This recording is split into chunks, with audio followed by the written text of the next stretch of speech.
Welcome to The Explainer. Today we're tackling a pathogen that has basically haunted global health for decades. Yep, we're talking about Ebola.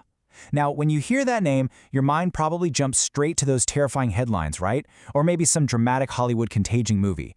It's totally earned its reputation as the world's most feared virus. But today, we're cutting through the sensationalism and looking at the actual science. We're going to demystify exactly how this virus operates, and more importantly, look at the literal game-changing medical breakthroughs that are finally giving humanity the upper hand. To really get why it's so feared, just think about this number. 50%. That is the average case fatality rate for Ebola disease. And honestly, what's wild is that depending on the specific outbreak, that fatality rate has spiked all the way up to a staggering 90%. For a long time, an Ebola diagnosis felt like an absolute death sentence. But, as we're going to see in this explainer, that whole narrative is changing, fast. Modern science is fighting back, and, spoiler alert, we're winning. So, let's jump straight into part 1, the origins of a feared virus. Looking back, Ebola didn't just sort of fade into existence. It basically burst onto the scene back in 1976. And it happened with two simultaneous outbreaks in completely different places, which is pretty crazy. One was over in what's now South Sudan, caused by the Sudan virus. The other was in the Democratic Republic of the Congo, right near the Ebola River, which, you guessed it, is exactly where the disease gets its name. For decades, those two strains were the main culprits we dealt with, at least until the Bundibujo virus was discovered much later in 2007. Moving on to Part 2, Transmission and Symptoms. Okay, so how does it actually start? It all kicks off with a zoonotic spillover. Ebola doesn't just magically appear in humans. It's chilling out quietly in nature. Scientists are pretty confident that fruit bats are the natural hosts. The virus basically spills over into us when humans have really close contact with the bodily fluids of infected animals. That could be those fruit bats or even sick primates like chimpanzees and gorillas out in the rainforest.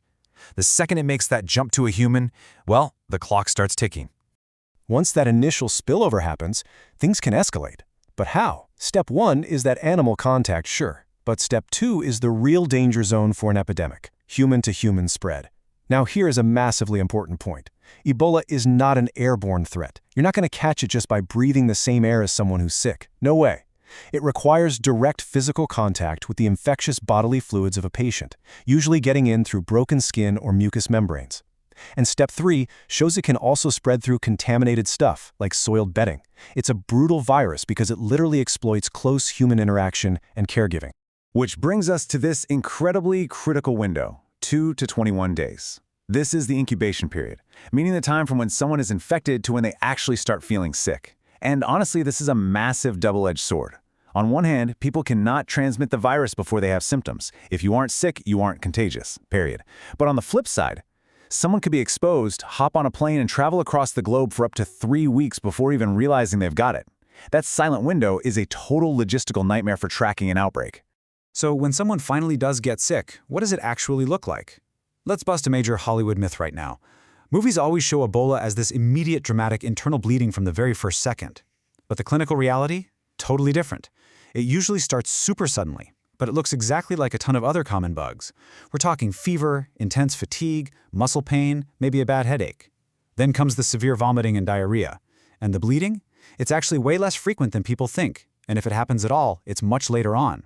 That's why diagnosing it early is incredibly tricky. At first glance, it looks just like malaria. All right, let's look at Part 3, a history of epidemics.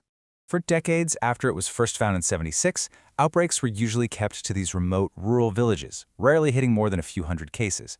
Even the really complex DRC outbreak from 2018 to 2020 only saw about 3,400 cases, and that was in an active conflict zone. But then there's the 2014 West Africa epidemic. It's completely off the charts compared to the others. It absolutely dwarfed everything that came before it and fundamentally changed our whole perspective on this virus. Just to put that into perspective, the epidemic that ran from 2014 to 2016 resulted in over 28,600 cases and more than 11,300 deaths. It absolutely devastated Guinea, Liberia, and Sierra Leone. Why did it get so out of control? Well, the virus made its way into densely populated cities with highly mobile populations. It pushed healthcare systems that were already fragile right to the absolute brink. But out of all that tragedy came a major turning point. The global health community realized that just isolating people and hoping for the best, that wasn't going to cut it anymore. And the reality is, we have to stay constantly vigilant because the virus just keeps reemerging. We had that massive West Africa epidemic, then the DRC outbreak in 2018, a Sudan virus flare-up in Uganda in 2022, and another outbreak out in the Kasai province of the DRC as recently as 2025. The threat never fully disappears because those animal reservoirs are still out there. We can't just wipe the virus from nature, so we have to be completely ready to squash it the second it spills over again.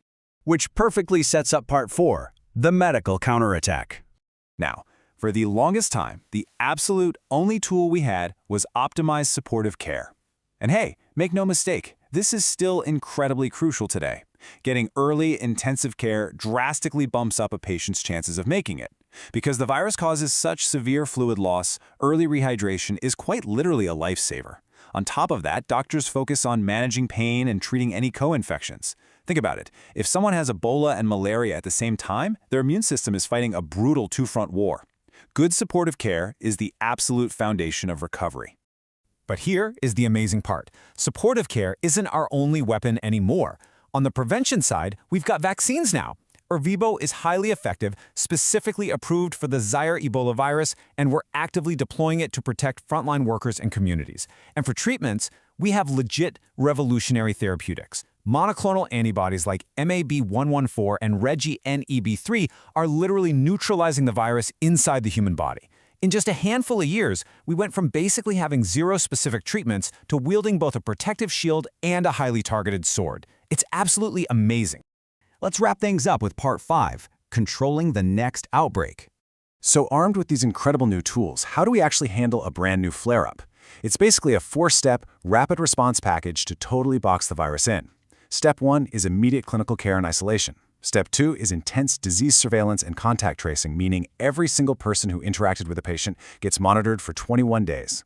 Step 3 is safe and dignified burials. This is huge because the virus is highly concentrated in deceased patients, making traditional burials incredibly risky superspreader events. And Step 4, ring vaccination. We vaccinate all the patient's contacts and then the contacts of those contacts. It builds this invisible wall of immunity right around the virus, while we give those monoclonal antibodies to the folks who are already sick. But, and this is a massive but, none of this works without one fundamental truth from the World Health Organization. Community engagement is key to successfully controlling any outbreak. You could literally have the most advanced vaccines and therapeutics on the planet, but if the local community doesn't trust the medical teams, the whole response falls apart. Safe burials only work if people actually understand the risks and are treated with respect.